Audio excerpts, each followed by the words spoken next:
New public announcement, I don't think green is my favourite colour to paint in anymore. This solid pine dresser is a classic project for me that I'd usually paint in green, but this time I'm painting it in black.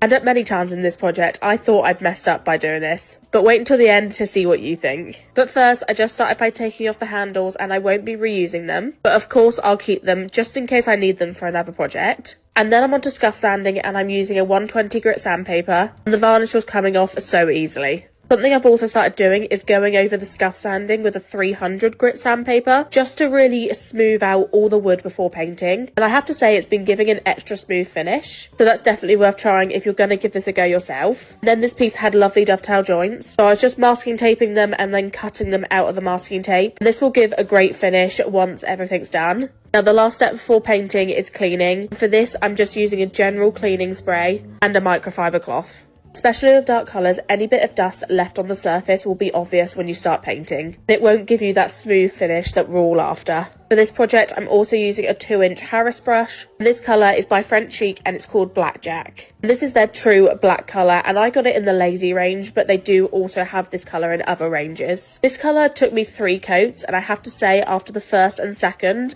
I was feeling I'd gone majorly wrong here. My problem is that most of my green furniture sells within 24 hours, so painting in another colour is really daunting. And I sit there most of the time saying I should have just painted it in green. But now the upcycle is nearly done and I'm so glad I carried on with this colour. To finish, I just took off the masking tape and then I sanded down the whole top. For this, I'm using 80 grit sandpaper, and I also sanded around the edge because I wanted the contrast of the light pine with the dark finish.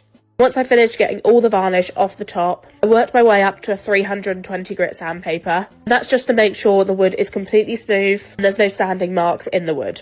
And on to the last step, we're just adding new handles. For this piece, I've kept it classic. I've just gone for the aged bronze cup handles and then simple round ones for the doors. You can pick these up on Amazon relatively cheap. Finally, the piece is finished and I absolutely love it. This won't be the last time you see black painted furniture from me now.